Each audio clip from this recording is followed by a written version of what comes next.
हाँ जी, बहुत बहुत स्वागत है तुहाडा सब दा अज दी क्लास दे विच। अज दा अपना टॉपिक हैगा नवे प्रश्न नवे विचार, जिहदे विच आपां पढ़ांगे बुद्ध धर्म ते जैन धर्म बारे, महात्मा बुद्ध ते महावीर दे जन्म बारे पढ़ांगे, उन्हां दी सिक्ख्यावां बारे ते उन्हां दे विचार किस तरह दे सी उस बारे च पढ़ना आपां ने, ते किस तरह लोकां ने इस नवे धर्म नूं अपनाया ते लोकां दी सोच ते विचारां विच किवें परिवर्तन आउण लगे सी। ਵੱਡੇ ਵੱਡੇ ਰਾਜੇ ਤੇ ਸਮਰਾਟ ਵੀ ਇਸ ਧਰਮ ਦੀ ਸ਼ਰਨ ਦੇ ਵਿੱਚ ਚਲੇ ਗਏ ਸੀ ਤੇ ਉਹਨਾਂ ਨੇ ਦੇਸ਼ ਵਿਦੇਸ਼ਾਂ ਦੇ ਵਿੱਚ ਜਾ ਕੇ ਬੁੱਧ ਧਰਮ ਦਾ ਪ੍ਰਚਾਰ ਵੀ ਕੀਤਾ ਸੀ।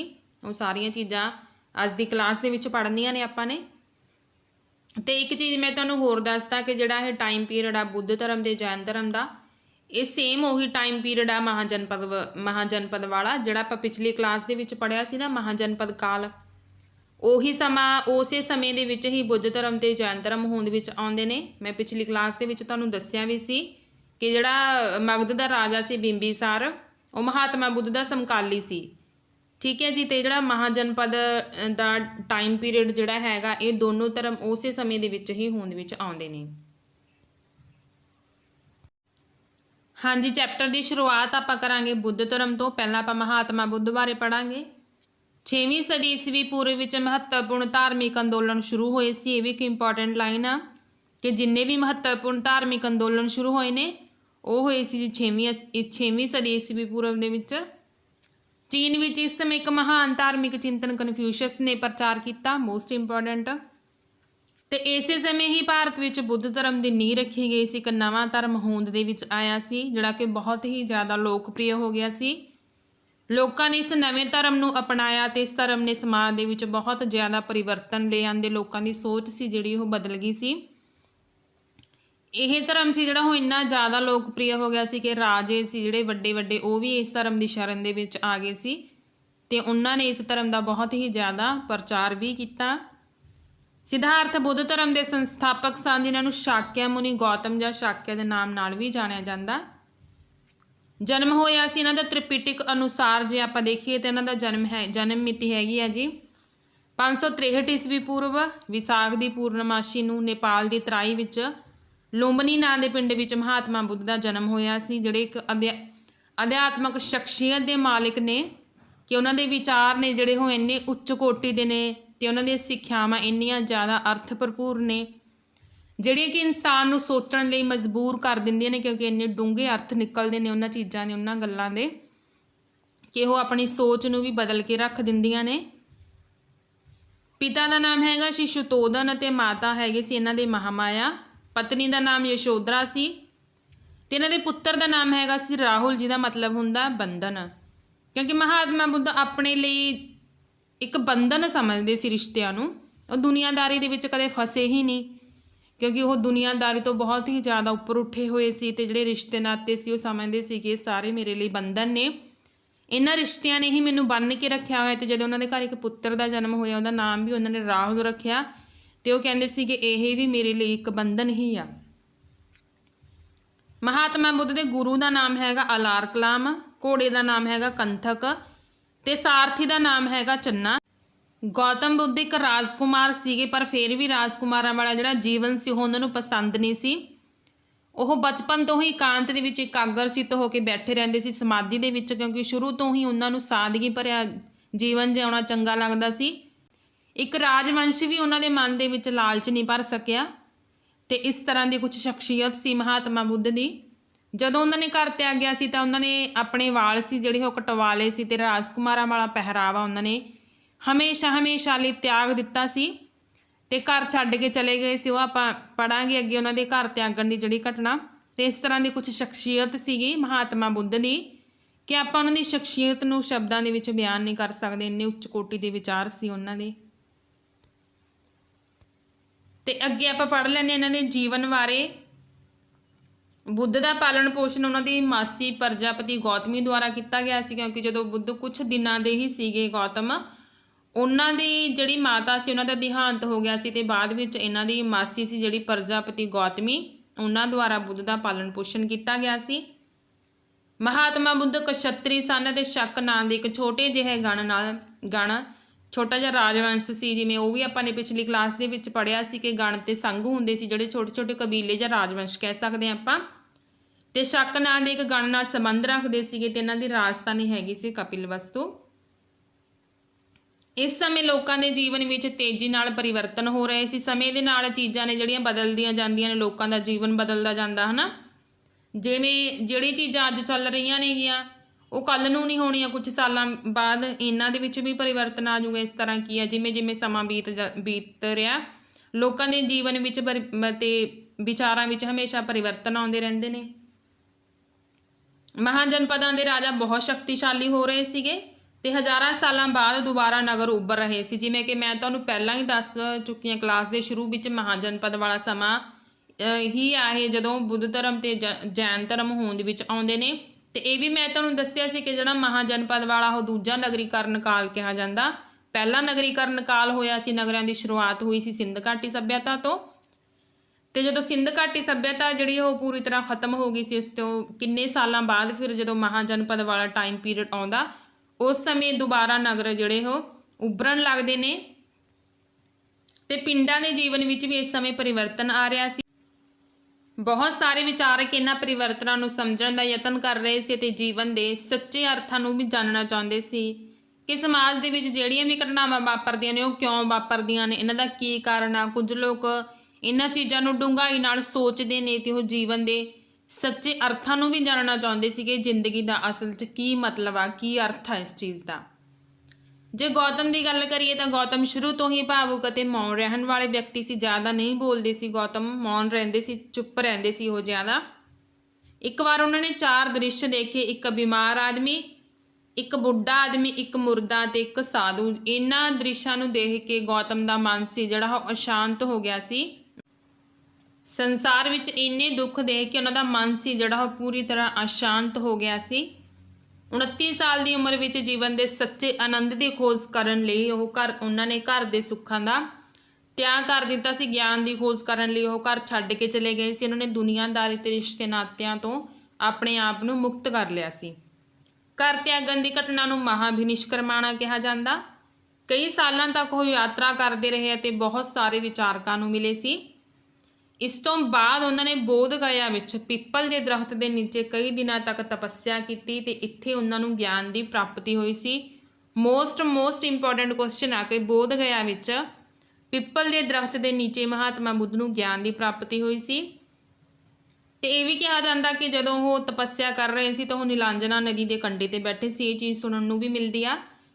ਇਸ ਤੋਂ ਬਾਅਦ ਉਹ ਬੁੱਧ ਖਵਾਉਣ ਲੱਗੇ ਸੀ। ਬੁੱਧ ਦਾ ਅਰਥ ਹੈ ਜਾਗਰੂਕ ਜਾਂ ਗਿਆਨਵਾਨ ਪੁਰਸ਼। ਇੱਕ ਜਾਗਰੂਕ ਵਿਅਕਤੀ ਬਣ ਚੁੱਕੇ ਸੀ ਉਹ, ਗਿਆਨਵਾਨ ਪੁਰਸ਼ ਬਣ ਗਏ ਸੀ। ਇਸ ਕਰਕੇ ਉਹਨਾਂ ਨੂੰ ਕਿਹਾ ਜਾਣ ਲੱਗਿਆ ਸੀ ਮਹਾਤਮਾ ਬੁੱਧ। ਵਾਰਾਣਸੀ ਦੇ ਨੇੜੇ ਸਥਿਤ ਸਾਰਨਾਥ ਵਿੱਚ ਉਹਨਾਂ ਨੇ 5 ਭਿਕਸ਼ੂਆਂ ਨੂੰ ਪਹਿਲਾ ਉਪਦੇਸ਼ ਦਿੱਤਾ। ਮੋਸਟ ਇੰਪੋਰਟੈਂਟ ਕੁਐਸਚਨ ਆ। ਪਹਿਲੇ ਉਪਦੇਸ਼ ਦੀ ਘਟਨਾ ਨੂੰ ਧਰਮ ਚੱਕਰ ਪਰਿਵਰਤਨ ਕਿਹਾ ਜਾਂਦਾ। ਕੁਸ਼ੀਨਾਰਾ ਵਿੱਚ ਉਹਨਾਂ ਨੂੰ ਨਿਰਵਾਣ ਪ੍ਰਾਪਤੀ ਹੋਈ ਸੀ। 483 ਈਸਵੀ ਪੂਰਵ ਦੀ ਤਰੀਕ ਆ ਜਿਹੜੀ ਉਹ ਆਪਾਂ ਨੂੰ ਸੁਣਨ ਨੂੰ ਮਿਲਦੀ ਆ ਕਿ 483 ਈਸਵੀ ਪੂਰਵ ਵਿੱਚ ਮੌਤ ਤੋਂ ਪਹਿਲਾਂ ਉਹਨਾਂ ਨੇ ਸਾਰਾ ਜੀਵਨ ਜਿਹੜਾ ਸੀ ਉਹ ਪੈਦਲ ਯਾਤਰਾ ਕਰਨ ਅਤੇ ਲੋਕਾਂ ਨੂੰ ਸਿੱਖਿਆ ਦੇਣ ਵਿੱਚ ਬਤੀਤ ਕੀਤਾ ਸੀ। ਇਹ ਵੀ ਮੋਸਟ ਇੰਪੋਰਟੈਂਟ ਕੁਐਸਚਨ ਆ ਕਿ ਨਿਰਵਾਣ ਪ੍ਰਾਪਤੀ ਉਹਨਾਂ ਨੂੰ ਕੁਸ਼ੀਨਾਰਾ ਦੇ ਵਿੱਚ ਹੋਈ ਸੀ। ਨਿਰਵਾਣ ਮਤਲਬ ਕਿ ਉਹ ਮੁਕਤ ਹੋ ਚੁੱਕੇ ਸੀ ਦੁਨੀਆ ਤੋਂ, ਉਹਨਾਂ ਨੂੰ ਮੁਕਤੀ ਪ੍ਰਾਪਤ ਹੋ ਗਈ ਸੀ, ਹੈ ਨਾ। ਇਹ ਚੀਜ਼ ਤੁਸੀਂ ਯਾਦ ਰੱਖਣੀ ਆ ਕਿ ਨਿਰਵਾਣ ਪ੍ਰਾਪਤੀ ਹੋਈ ਸੀ ਮਹਾਤਮਾ ਬੁੱਧ ਨੂੰ ਕੁਸ਼ੀਨਾਰਾ ਵਿੱਚ। ਮੋਸਟ ਇੰਪੋਰਟੈਂਟ ਕੁਐਸਚਨ ਆ। ਪ੍ਰਾਣ ਤਿਆਗਣ ਦੀ ਘਟਨਾ ਨੂੰ ਮਹਾਪਰਿਨਿਰਵਾਣ ਕਿਹਾ ਜਾਂਦਾ। ਬੁੱਧ ਚਰਿਤ ਮਹਾਤਮਾ ਬੁੱਧ ਦੀ ਜੀਵਨੀ ਹੈ ਜਿਸ ਦੀ ਰਚਨਾ ਅਸ਼ਵ ਘੋਸ਼ ਨੇ ਕੀਤੀ ਹੈ। ਹਾਂਜੀ, ਅੱਗੇ ਆਪਾਂ ਪੜ੍ਹ ਲੈਂਦੇ ਹਾਂ ਬੁੱਧ ਦੀਆਂ ਸਿੱਖਿਆਵਾਂ ਬਾਰੇ। ਬੁੱਧ ਨੇ ਸਿੱਖਿਆ ਦਿੱਤੀ ਕਿ ਇਹ ਜੀਵਨ ਜਿਹੜਾ ਉਹ ਕਸ਼ਟਾਂ ਨਾਲ ਭਰਿਆ ਹੋਇਆ, ਇਹ ਸਾਡੀਆਂ ਇੱਛਾਵਾਂ ਅਤੇ ਲਾਲਸਾਵਾਂ ਕਾਰਨ ਹੁੰਦਾ ਹੈ। ਇੱਛਾਵਾਂ 'ਤੇ ਕਾਬੂ ਪਾ ਲੈਣ ਨਾਲ ਦੁੱਖਾਂ ਤੋਂ ਛੁਟਕਾਰਾ ਮਿਲਦਾ ਹੈ। ਤੇ ਇੱਛਾਵਾਂ ਦਾ ਦਮਨ ਕਿਵੇਂ ਹੁੰਦਾ? ਅਸ਼ਟਮਾਰਗ ਦੁਆਰਾ। ਹਾਂਜੀ, ਜੇ ਆਪਾਂ ਦੇਖੀਏ ਕਿ ਜਿਹੜਾ ਇਨਸਾਨ ਦਾ ਜੀਵਨ ਆ ਉਹ ਹਮੇਸ਼ਾ ਦੁੱਖਾਂ ਨਾਲ ਕਿਉਂ ਭਰਿਆ ਰਹਿੰਦਾ? ਕਿਉਂਕਿ ਜਿਹੜੀਆਂ ਉਹਦੀਆਂ ਇੱਛਾਵਾਂ ਨੇ, ਲਾਲਸਾਵਾਂ ਨੇ, ਉਹ ਕਦੇ ਖਤਮ ਹੀ ਨਹੀਂ ਹੁੰਦੀਆਂ। ਜਿੰਨਾ ਉਹਨੂੰ ਪਰਮਾਤਮਾ ਨੇ ਦਿੱਤਾ ਉਸ ਤੋਂ ਉਹਨੂੰ ਜ਼ਿਆਦਾ ਚਾਹੀਦਾ, ਹੈ ਨਾ। ਉਹਨੂੰ ਜਿੰਨਾ ਮਿਲ ਜੇ ਉਸ ਤੋਂ ਵੀ ਜ਼ਿਆਦਾ ਚਾਹੀਦਾ। ਜਿਹੜੀ ਉਹਦੀ ਇੱਛਾ ਅਤੇ ਲਾਲਸਾ ਉਹੀ ਉਹਦੇ ਦੁੱਖ ਦਾ ਕਾਰਨ ਬਣਦੀ ਆ। ਜੇ ਆਪਾਂ ਆਪਣੀਆਂ ਇੱਛਾਵਾਂ 'ਤੇ ਕਾਬੂ ਪਾ ਲਾਂਗੇ, ਜੇ ਆਪਾਂ ਪਰਮਾਤਮਾ ਦੀ ਰਜ਼ਾ ਦੇ ਵਿੱਚ ਰਹਾਂਗੇ ਕਿ ਪਰਮਾਤਮਾ ਨੇ ਸਾਨੂੰ ਜਿੰਨਾ ਦਿੱਤਾ ਅਸੀਂ ਇਹਦੇ ਵਿੱਚ ਖੁਸ਼ ਹਾਂ, ਤਾਂ ਇਨਸਾਨ ਕੀ ਆ? ਸੁਖੀ ਰਹੂਗਾ ਤੇ ਉਹਨੂੰ ਦੁੱਖਾਂ ਤੋਂ ਛੁਟਕਾਰਾ ਮਿਲ ਜੂਗਾ। ਤੇ ਇੱਛਾਵਾਂ ਦਾ ਦਮਨ ਕਿਵੇਂ ਹੋਊਗਾ? ਅਸ਼ਟਮਾਰਗ ਦੁਆਰਾ। ਮਾਰਗ ਮਤਲਬ ਰਸਤਾ। ਤੇ ਅਸ਼ਟਮਾਰਗ ਦੇ ਵਿੱਚ ਆਉਂਦਾ ਜੀ ਸੱਚੀ ਦ੍ਰਿਸ਼ਟੀ, ਸੱਚਾ ਸੰਕਲਪ, ਸੱਚਾ ਵਚਨ, ਸੱਚਾ ਕਰਮ, ਸੱਚਾ ਰਹਿਣ ਸਹਿਣ, ਸੱਚਾ ਯਤਨ, ਸੱਚੀ ਸਮ੍ਰਿਤੀ ਤੇ ਸੱਚਾ ਧਿਆਨ। ਇਹ ਹੋ ਗਈਆਂ 8 ਚੀਜ਼ਾਂ ਜਿਹੜੀਆਂ ਕਿ ਆਪਣੀਆਂ ਇੱਛਾਵਾਂ ਤੇ ਕਾਬੂ ਪਾਉਣ ਲਈ ਆਪਣੀ ਮਦਦ ਕਰਦੀਆਂ ਨੇ ਕਿ ਆਪਣੇ ਜੀਵਨ ਨੂੰ ਇਸ ਤਰ੍ਹਾਂ ਮਤਲਬ ਕਿ ਸਾਦਗੀ ਦੇ ਵਿੱਚ ਆਪਣੇ ਜੀਵਨ ਨੂੰ ਜਿਉਵੋ ਤੇ ਜ਼ਿਆਦਾ ਇੱਛਾਵਾਂ ਨਾ ਪਾਲੋ ਜਿਹੜੀਆਂ ਕਿ ਆਪਣੇ ਦੁੱਖਾਂ ਦਾ ਕਾਰਨ ਬਣਨ।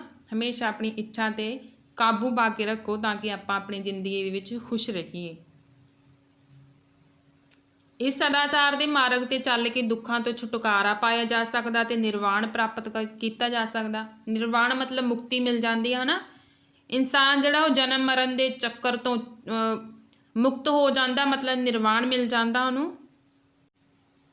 ਬੁੱਧ ਨੇ ਮੱਧ ਮਾਰਗ ਅਪਣਾਉਣ ਦੀ ਸਿੱਖਿਆ ਵੀ ਦਿੱਤੀ ਕਿ ਨਾ ਤਾਂ ਵਿਅਕਤੀ ਨੂੰ ਜ਼ਿਆਦਾ ਕਠੋਰ ਤਪੱਸਿਆ ਦੁਆਰਾ ਆਪਣੇ ਸਰੀਰ ਨੂੰ ਕਸ਼ਟ ਦੇਣਾ ਚਾਹੀਦਾ ਤੇ ਨਾ ਹੀ ਵਿਅਰਥ ਦੇ ਭੋਗ ਵਿਲਾਸ ਦੇ ਵਿੱਚ ਡੁਬੋ ਕੇ ਰੱਖਣਾ ਚਾਹੀਦਾ। ਮੱਧ ਮਾਰਗ ਦੁਆਰਾ ਆਪਣੀ ਜ਼ਿੰਦਗੀ ਨੂੰ ਜਿਉਵੋ। ਤੇ ਮਹਾਤਮਾ ਬੁੱਧ ਨੇ ਸਿੱਖਿਆ ਸੀ ਜਿਹੜੀ ਉਹ ਲੋਕਾਂ ਨੂੰ ਪ੍ਰਾਕ੍ਰਿਤ ਭਾਸ਼ਾ ਦੇ ਵਿੱਚ ਦਿੱਤੀ ਸੀ। ਲੋਕਾਂ ਦੀ ਆਮ ਭਾਸ਼ਾ ਸੀ ਜਿਹੜੀ, ਉਸ ਭਾਸ਼ਾ ਦੇ ਵਿੱਚ ਮਹਾਤਮਾ ਬੁੱਧ ਨੇ ਆਪਣੀ ਸਿੱਖਿਆ ਸੀ ਜਿਹੜੀ ਉਹ ਲੋਕਾਂ ਤੱਕ ਪਹੁੰਚਾਈ ਸੀ। ਜਿਵੇਂ ਆਪਾਂ ਇੱਕ ਕਹਾਣੀ ਵੀ ਦੇਖ ਸਕਦੇ ਹਾਂ ਜਿਹੜੀ ਕਿ NCERT ਦੀ ਬੁੱਕ ਤੇ ਦਿੱਤੀ ਹੋਈ ਆ। ਕੀਸਾ ਗੌਤਮੀ ਨਾਮ ਦੀ ਇੱਕ ਔਰਤ ਸੀ ਜਿਹਦੇ ਪੁੱਤਰ ਦੀ ਮੌਤ ਹੋ ਜਾਂਦੀ ਆ। ਆਪਾਂ ਸਮਝ ਸਕਦੇ ਹਾਂ ਇੱਕ ਮਾਂ ਲਈ ਆਪਣੇ ਬੱਚੇ ਦਾ ਵਿਯੋਗ ਹੁੰਦਾ ਜਿਹੜਾ ਬਹੁਤ ਹੀ ਦੁਖਦਾਈ ਹੁੰਦਾ, ਚਾਹੇ ਉਹ ਧੀ ਹੋਵੇ ਚਾਹੇ ਪੁੱਤ ਹੋਵੇ। ਤੇ ਜਦੋਂ ਉਹਦੇ ਪੁੱਤਰ ਦੀ ਮੌਤ ਹੋ ਜਾਂਦੀ ਹੈ ਤਾਂ ਉਹਨੂੰ ਗੋਦ ਵਿੱਚ ਚੁੱਕ ਕੇ ਇਸੇ ਤਰ੍ਹਾਂ ਹੀ ਭਟਕਦੀ ਫਿਰਦੀ ਰਹਿੰਦੀ ਆ ਤੇ ਹਰੇਕ ਇਨਸਾਨ ਨੂੰ ਜਿਹੜਾ ਵੀ ਉਹਨੂੰ ਮਿਲਦਾ ਉਸੇ ਨੂੰ ਕਹਿ ਦਿੰਦੀ ਹੈ ਕਿ ਤੁਸੀਂ ਮੇਰੇ ਪੁੱਤਰ ਨੂੰ ਜਿਉਂਦਾ ਕਰ ਦਿਓ। ਤੇ ਇੱਕ ਵਿਅਕਤੀ ਉਹਨੂੰ ਲੈ ਜਾਂਦਾ ਮਹਾਤਮਾ ਬੁੱਧ ਕੋਲ ਤੇ ਉਹਨੂੰ ਮਹਾਤਮਾ ਬੁੱਧ ਉਹਨੂੰ ਕਹਿੰਦੇ ਨੇ ਕਿ ਮੈਂ ਤੁਹਾਡੇ ਪੁੱਤਰ ਨੂੰ ਜਿਉਂਦਾ ਕਰ ਦੂੰ, ਪਹਿਲਾਂ ਤੁਸੀਂ ਇੱਕ ਮੁੱਠੀ ਸਰਸੋਂ ਦੀ ਲੈ ਕੇ ਆਵੋ ਤੇ ਸਰੋਂ ਤੁਸੀਂ ਉਸ ਘਰ ਚੋਂ ਲੈ ਕੇ ਆਉਣੀ ਆ ਜਿੱਥੇ ਅੱਜ ਤੱਕ ਕਿਸੇ ਦੀ ਵੀ ਮੌਤ ਨਾ ਹੋਈ ਹੋਵੇ।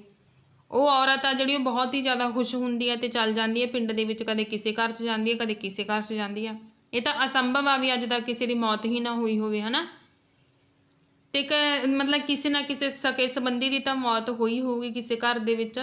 ਤਾਂ ਇਸ ਤਰ੍ਹਾਂ ਮਹਾਤਮਾ ਬੁੱਧ ਨੂੰ ਸਮਝਾਉਣ ਦੀ ਕੋਸ਼ਿਸ਼ ਕਰਦੇ ਨੇ, ਇੱਕ ਮਾਂ ਨੂੰ ਸਮਝਾਉਂਦੇ ਨੇ ਕਿ ਜਿਹੜਾ ਇਨਸਾਨ ਇਸ ਦੁਨੀਆ ਦੇ ਵਿੱਚ ਆ ਗਿਆ ਉਹਨੇ ਇੱਕ ਦਿਨ ਚਲੇ ਵੀ ਜਾਣਾ, ਜਿਹੜੀ ਵਸਤੂ ਬਣੀ ਉਹਨੇ ਨਸ਼ਟ ਹੋ ਜਾਣਾ। ਤੇ ਇਸੇ ਤਰ੍ਹਾਂ ਹੀ ਜੇ ਇਨਸਾਨ ਨੇ ਜਨਮ ਲੈਤਾ ਤਾਂ ਮੌਤ ਵੀ ਉਹਦੀ ਲਿਖੀ ਹੋਈ ਆ, ਉਹਨੇ ਇਸ ਦੁਨੀਆ ਤੋਂ ਇੱਕ ਨਾ ਇੱਕ ਦਿਨ ਚਲੇ ਹੀ ਜਾਣਾ। ਤੇ ਇਸ ਤਰ੍ਹਾਂ ਉਹ ਲੋਕਾਂ ਨੂੰ ਕੁਝ ਸਮਝਾਉਣ ਦੀ ਕੋਸ਼ਿਸ਼ ਕਰਦੇ ਸੀ ਆਪਣੀਆਂ ਸਿੱਖਿਆਵਾਂ ਦੁਆਰਾ। ਉਹਨਾਂ ਨੇ ਬੋਧੀ ਸੰਘ ਦੀ ਸਥਾਪਨਾ ਕੀਤੀ ਜੋ ਕਿ ਬੋਧੀ ਭਿਕਸ਼ੂਆਂ ਦੀ ਸਰਵਉੱਚ ਸੰਸਥਾ ਹੈ। ਮਹਾਤਮਾ ਬੁੱਧ ਦੀਆਂ ਸਾਰੀਆਂ ਸਿੱਖਿਆਵਾਂ 3 ਮੁੱਖ ਗ੍ਰੰਥਾਂ ਵਿੱਚ ਸ਼ਾਮਿਲ ਹਨ ਜਿਨ੍ਹਾਂ ਨੂੰ ਕਿਹਾ ਜਾਂਦਾ ਤ੍ਰਿਪਿਟਕ। Most important question. ਇਹਨਾਂ 3 ਗ੍ਰੰਥਾਂ ਦੇ ਵਿੱਚ ਸਭ ਤੋਂ ਪਹਿਲਾ ਹੈਗਾ ਸੂਤ ਪਿਟਕ। ਇਹ ਬੁੱਧ ਧਰਮ ਦਾ ਪਲੇਠਾ ਗ੍ਰੰਥ ਹੈ ਸਭ ਤੋਂ ਪਹਿਲਾਂ, ਮਤਲਬ ਕਹਿ ਸਕਦੇ ਹਾਂ ਆਪਾਂ, ਹੈ ਨਾ। ਇਸ ਲਈ ਬੋਧੀ ਭਾਈਚਾਰੇ ਵਿੱਚ ਇਸ ਦਾ ਬਹੁਤ ਹੀ ਜ਼ਿਆਦਾ ਅਹਿਮ ਸਥਾਨ ਹੈ। ਇਹ ਗ੍ਰੰਥ ਬੋਧੀ ਭਿਕਸ਼ੂਆਂ ਦੇ ਰੋਜ਼ਾਨਾ ਜੀਵਨ ਅਤੇ ਸੰਗ ਦੀ ਮਾਣ ਮਰਿਆਦਾ ਦੀ ਵਿਆਖਿਆ ਕਰਦਾ ਹੈ। ਦੂਸਰਾ ਹੈਗਾ ਜੀ ਵਿਨੈ ਪਿਟਕ। ਇਹ ਬੁੱਧ ਧਰਮ ਦੀ ਵਿਚਾਰਧਾਰਾ ਦਾ ਦੂਜਾ ਵੱਡਾ ਗ੍ਰੰਥ ਹੈ ਜਿਸ ਵਿੱਚ ਪਹਿਲੀਆਂ 2 ਸੰਗੀਤੀਆਂ ਮਤਲਬ ਮਹਾਸਭਾਵਾਂ ਬਾਰੇ ਇਹਦੇ ਵਿੱਚ ਜ਼ਿਕਰ ਕੀਤਾ ਗਿਆ ਤੇ ਸੰਘ ਦੇ ਨਿਯਮਾਂ ਦੀ ਵੀ ਇਹਦੇ ਵਿੱਚ ਭਰਪੂਰ ਜਾਣਕਾਰੀ ਮਿਲਦੀ ਆ। ਇਸ ਗ੍ਰੰਥ ਵਿੱਚ ਨਿਯਮਾਂ ਦੀ ਵਿਆਖਿਆ ਦਾ ਆਧਾਰ ਹੈਗਾ ਮਹਾਤਮਾ ਬੁੱਧ ਦੇ ਉਪਦੇਸ਼ ਤੇ ਆਦਰਸ਼। ਹਾਂਜੀ, ਅੱਗੇ ਤੀਸਰਾ ਗ੍ਰੰਥ ਹੈਗਾ ਅਭਿਧਮ ਪਿਟਕ। ਅਭਿਧਮ ਦਾ ਅਰਥ ਹੈ ਅਭਿਧਰਮ, ਮਤਲਬ ਧੰਮ ਨੂੰ ਆਪਾਂ ਕੀ ਕਹਿੰਦੇ, ਧਰਮ ਕਹਿੰਦੇ ਆ। ਤੇ ਅਭਿਧਰਮ ਜਿਸ ਤੋਂ ਭਾਵ ਹੈ ਉੱਚ ਪਾਏ ਦੀਆਂ ਸਿੱਖਿਆਵਾਂ। ਇਸ ਗ੍ਰੰਥ ਦੇ ਵਿੱਚ ਬਹੁਤ ਹੀ ਉੱਚ ਕੋਟੀ ਦੀਆਂ ਸਿੱਖਿਆਵਾਂ ਲਿਖੀਆਂ ਗਈਆਂ ਨੇ ਜਿਹੜੀਆਂ ਕਿ ਬੁੱਧ ਧਰਮ ਦੇ ਨਾਲ ਸੰਬੰਧਿਤ ਨੇ। ਤੇ ਸਭ ਤੋਂ ਵੱਧ ਪ੍ਰਚਾਰ ਸੀ ਜਿਹੜਾ ਬੁੱਧ ਧਰਮ ਦਾ ਉਹ ਹੋਇਆ ਸੀ ਸਰਾਵਸਤਰੀ ਉੱਤਰ ਪ੍ਰਦੇਸ਼ ਦੇ ਵਿੱਚ। ਤੇ ਪਹਿਲੀ ਬੌਧ ਮਹਾਸਭਾ ਹੋਈ ਸੀ ਜੀ ਅਜਾਤ ਸ਼ਤਰੂ ਦੇ ਸਮੇਂ 483 ਈਸਵੀ ਪੂਰਵ ਵਿੱਚ ਰਾਜਗ੍ਰਹਿ ਵਿਖੇ ਪਹਿਲੀ ਮਹਾਸਭਾ ਬੁਲਾਈ ਗਈ ਸੀਗੀ ਜਦੋਂ ਰਾਜਾ ਸੀਗਾ ਅਜਾਤ ਸ਼ਤਰੂ, ਮਗਧ ਦਾ ਰਾਜਾ।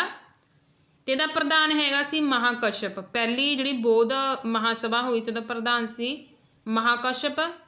ਤੇ ਦੂਜੀ ਬੌਧ ਮਹਾਸਭਾ ਹੋਈ ਸੀ ਕਾਲ ਅਸ਼ੋਕ ਦੇ ਸਮੇਂ ਤੇ ਇਹ ਹੋਈ ਸੀ 383 ਈਸਵੀ ਪੂਰਵ ਦੇ ਵਿੱਚ। ਵੈਸ਼ਾਲੀ ਵਿਖੇ ਇਹ ਸਭਾ ਬੁਲਾਈ ਗਈ ਸੀ ਤੇ ਇਹਦੇ ਪ੍ਰਧਾਨ ਹੈਗੇ ਸੀ ਸਾਬਾਕਾਮੀ। ਤੀਜੀ ਬੌਧ ਸਭਾ ਦੇ ਵਿੱਚ ਆਪਾਂ ਪੜਾਂਗੇ ਅਗਲੇ ਚੈਪਟਰ ਦੇ ਵਿੱਚ, ਮੌਰੀਆ ਸਾਮਰਾਜ ਵਾਲਾ ਚੈਪਟਰ ਪੜਾਂਗੇ।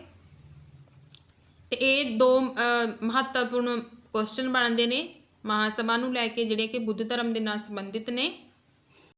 ਹਾਂਜੀ, ਬੁੱਧ ਧਰਮ ਨਾਲ ਸੰਬੰਧਿਤ ਅੰਤਿਮ ਰਚਨਾ ਹੈਗੀ ਆ ਵਮਸਥਾਪਕਸਿਨੀ। ਅਜੰਤਾ ਦੀਆਂ ਗੁਫਾਵਾਂ ਵਿੱਚ ਬਣੀਆਂ ਜਿਹੜੀਆਂ ਤਸਵੀਰਾਂ ਨੇ ਉਹ ਵੀ ਬੁੱਧ ਧਰਮ ਨਾਲ ਸੰਬੰਧਿਤ ਨੇ। 10ਵੇਂ ਚੈਪਟਰ ਦੇ ਵਿੱਚ ਆਊਗਾ ਇਹਦੇ ਬਾਰੇ 'ਚ। ਜਾਤਕ ਕਥਾਵਾਂ ਦਾ ਸੰਬੰਧ ਕਹਿੰਦੇ ਮਹਾਤਮਾ ਬੁੱਧ ਦੇ ਪੂਰਵ ਜਨਮ ਨਾਲ ਹੈ, ਪਰ ਇੰਨਾ ਪੱਕਾ ਕਿ ਜਿਹੜੀਆਂ ਜਾਤਕ ਕਥਾਵਾਂ ਨੇ ਉਹ ਬੁੱਧ ਧਰਮ ਦੇ ਨਾਲ ਹੀ ਸੰਬੰਧਿਤ ਹੈਗੀਆਂ ਨੇ। ਤੇ ਇੱਕ ਜਾਤਕ ਕਥਾ ਬਾਰੇ NCERT ਦੀ ਬੁੱਕ ਤੇ ਦਿੱਤਾ ਵੀ ਹੋਇਆ, ਜਿਹਦੇ ਬਾਰੇ ਵਿੱਚ ਆਪਾਂ ਪੜਾਂਗੇ 10ਵੇਂ ਚੈਪਟਰ ਦੇ ਵਿੱਚ। ਤੇ ਇਹਨਾਂ ਕਥਾਵਾਂ ਦੀ ਗਿਣਤੀ ਆ ਜਿਹੜੀ ਉਹ ਹੈਗੀ ਹੈ 547। ਗੌਤਮ ਬੁੱਧ ਨੂੰ ਏਸ਼ੀਆ ਦੀ ਰੌਸ਼ਨੀ ਕਿਹਾ ਜਾਂਦਾ ਹੈ। ਕਈ ਮਹਾਨ ਰਾਜਿਆਂ ਨੇ ਇਸ ਧਰਮ ਨੂੰ ਅਪਣਾਇਆ, ਜਿਨ੍ਹਾਂ ਵਿੱਚ ਅਸ਼ੋਕ, ਕਨਿਸ਼ਕ ਤੇ ਹਰਸ਼ਵਰਧਨ ਆਦਿ ਰਾਜੇ ਪ੍ਰਸਿੱਧ ਹਨ। ਅਗਲੇ ਚੈਪਟਰਾਂ ਦੇ ਵਿੱਚ ਆਪਾਂ ਪੜਾਂਗੇ ਹਰਸ਼ਵਰਧਨ ਬਾਰੇ, ਅਸ਼ੋਕ ਵਾਲਾ ਚੈਪਟਰ ਤਾਂ ਆਪਣਾ ਅਗਲਾ ਹੀ ਹੈ ਇਸ ਤੋਂ ਬਾਅਦ। ਤੇ ਕਨਿਸ਼ਕ ਤੇ ਹਰਸ਼ਵਰਧਨ ਬਾਰੇ ਵੀ ਪੜਾਂਗੇ ਆਪਾਂ, ਜਿਹੜੇ ਆਪਣੇ ਅਗਲੇ ਆਉਣ ਵਾਲੇ ਚੈਪਟਰ ਹੋਣਗੇ। ਬੁੱਧ ਧਰਮ ਚੀਨ, ਮਿਆਂਮਾਰ, ਸ਼੍ਰੀਲੰਕਾ, ਮੱਧ ਏਸ਼ੀਆ ਤੇ ਦੱਖਣੀ ਪੂਰਬੀ ਏਸ਼ੀਆ ਤੱਕ ਫੈਲ ਗਿਆ ਸੀ। ਕੁਸ਼ਾਣ ਕਾਲ ਵਿੱਚ ਬੁੱਧ ਧਰਮ ਸੀ ਜਿਹੜਾ ਉਹ ਮਹਾਯਾਨ ਤੇ ਹੀਨਯਾਨ 2 ਹਿੱਸਿਆਂ ਵਿੱਚ ਵੰਡਿਆ ਗਿਆ ਸੀ। ਇਹ ਮਹਾਨ ਤੇ ਹੀਨ ਇਹ ਮੋਸਟ ਇੰਪੋਰਟੈਂਟ ਕੁਐਸਚਨ ਬਣਦੇ ਨੇ। ਮਹਾਯਾਨ ਦਾ ਅਰਥ ਹੈਗਾ ਵੱਡਾ ਯਾਨ, ਮਤਲਬ ਜਹਾਜ਼।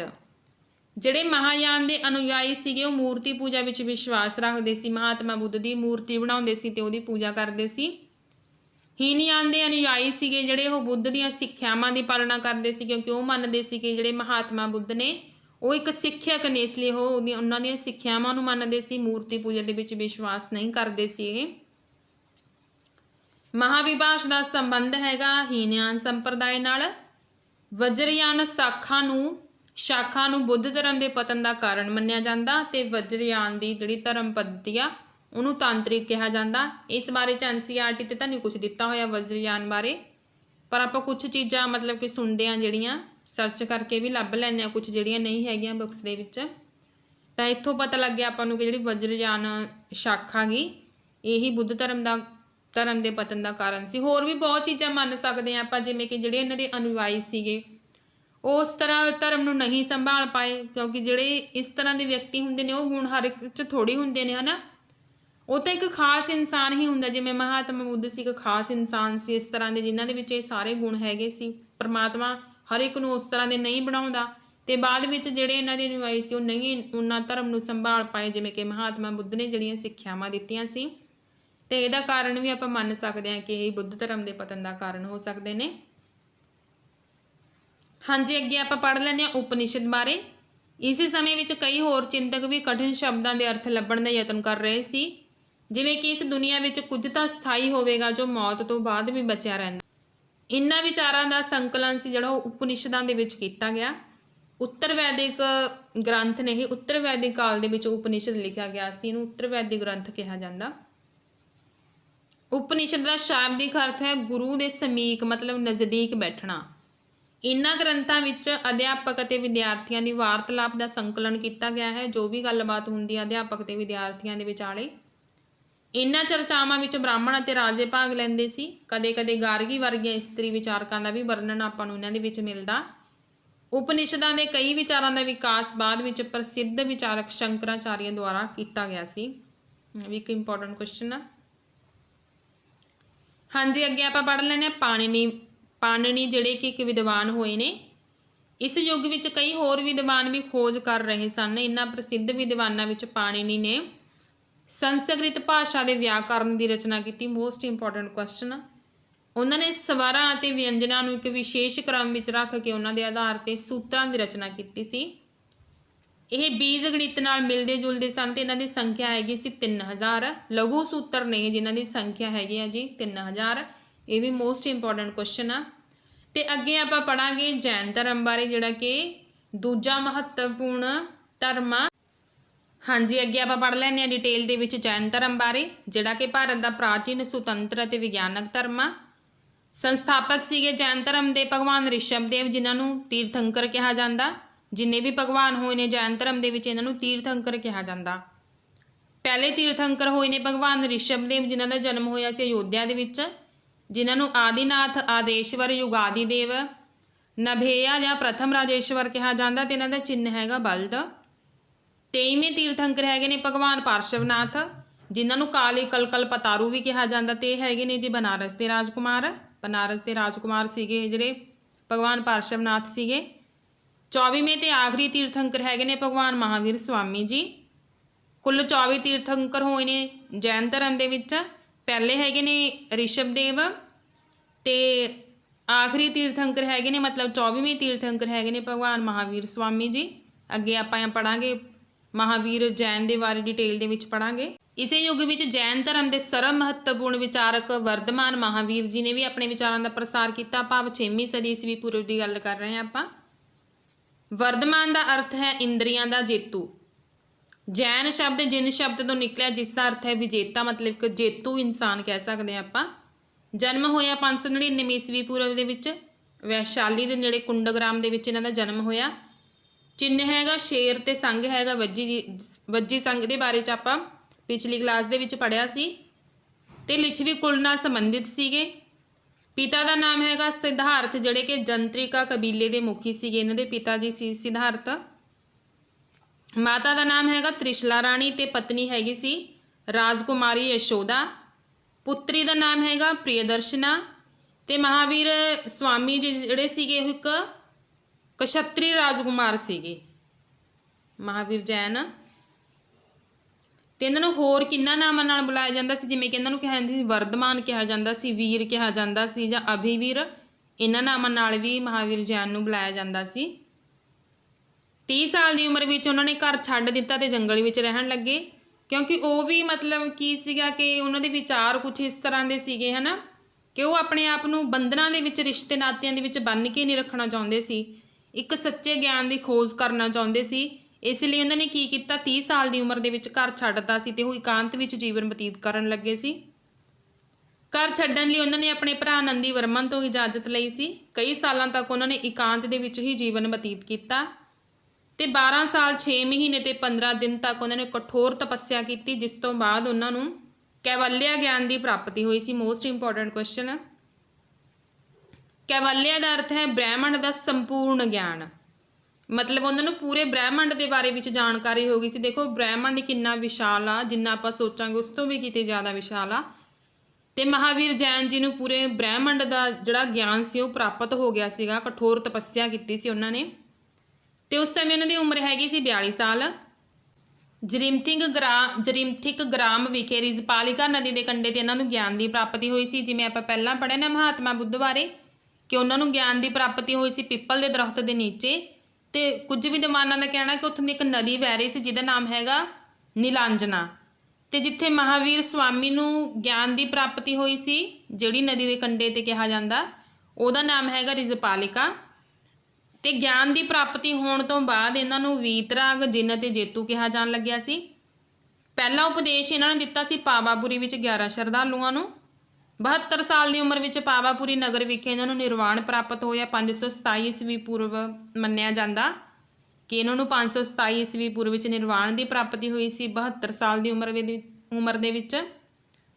ਮਹਾਵੀਰ ਜੈਨ ਦੀ ਸੰਨਿਆਸ ਪੱਧਤੀ ਨੂੰ ਕਿਹਾ ਜਾਂਦਾ ਨਿਰਗ੍ਰੰਥ। ਨਿਰਗ੍ਰੰਥ ਤੋਂ ਮਤਲਬ ਹੁੰਦਾ ਬੰਧਨਾਂ ਤੋਂ ਮੁਕਤ, ਕਿਉਂਕਿ ਜਿਹੜੇ ਮਹਾਵੀਰ ਜੈਨ ਸੀਗੇ ਹੈ ਨਾ, ਕਿ ਉਹ ਬੰਧਨਾਂ ਤੋਂ ਮੁਕਤ ਹੋ ਗਏ ਸੀ ਜਦੋਂ ਉਹਨਾਂ ਨੇ ਘਰ ਛੱਡਤਾ ਸੀ, ਇਕਾਂਤ ਵਿੱਚ ਰਹਿਣ ਲੱਗੇ ਸੀ। ਦੁਨੀਆਦਾਰੀ ਤੋਂ, ਰੀਤੀ ਰਿਵਾਜਾਂ ਤੋਂ, ਰਿਸ਼ਤੇ ਨਾਤਿਆਂ ਤੋਂ, ਸਾਰੀ ਚੀਜ਼ ਤੋਂ ਉਹਨਾਂ ਨੇ ਆਪਣੇ ਆਪ ਨੂੰ ਮੁਕਤ ਕਰ ਲਿਆ ਸੀ।